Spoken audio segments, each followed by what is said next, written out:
Last time we defined vector spaces because apparently arrows were too emotionally simple. Now we define subspaces, which are smaller vector spaces living inside bigger ones, like mathematical tenants who follow the house rules. A subspace is a subset W of a vector space V that is itself a vector space, using the same addition and scalar multiplication. Same operations, same scalars, no secret algebraic side quests. Symbolically, we write W as a subspace of V.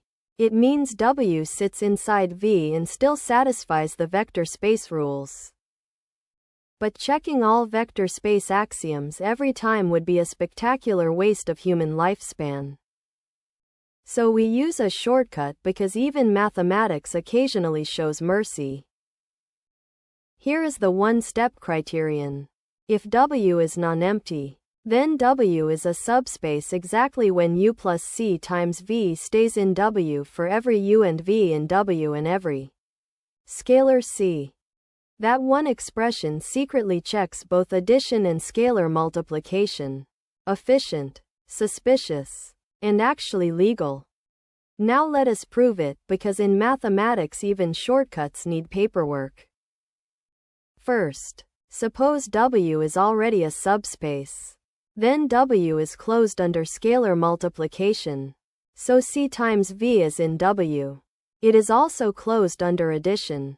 So U plus C times V is in W. That proves the easy direction, also known as the direction where nothing tries to bite us. Now suppose the one-step test holds.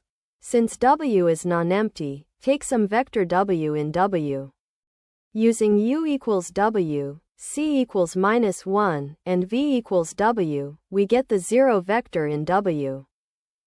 Now that 0 is in W, using U equals 0 and C equals -1 gives additive inverses. Using C equals 1 gives closure under addition. And using U equals 0 gives closure under scalar multiplication. So W has 0, additive inverses, vector addition, and scalar multiplication. The rest of the vector space rules come from V itself. Very efficient, almost suspiciously so. Now examples, because definitions without examples are just decorative anxiety. First, a line through the origin in the R2 plane is a subspace. Every vector on the line is a scalar multiple of the same direction vector. If you take one vector on the line plus a scalar times another vector on the line, the result is still on the same line. The origin matters. A line that misses the origin is not a subspace, because it already fails to contain 0. Tragic, but mathematically deserved. Second, the space of polynomial functions is a subspace of the space of continuous real-valued functions. Every polynomial is continuous, so the whole polynomial space sits inside the continuous function space. And if P and Q are polynomials, then P plus C times Q is still a polynomial. Miraculously, the algebra behaves. Another standard example is a plane through the origin in R3. Here the third coordinate is always 0. That is the whole gimmick. If you take one vector in the plane plus a scalar times another vector in the plane, the third coordinate stays 0. So the result stays in the same plane.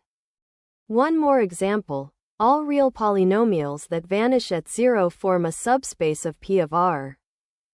If P and Q both vanish at 0, then P plus C times Q also vanishes at 0. So the condition is preserved. Remarkably, this set knows how to behave. So a subspace is not just any subset.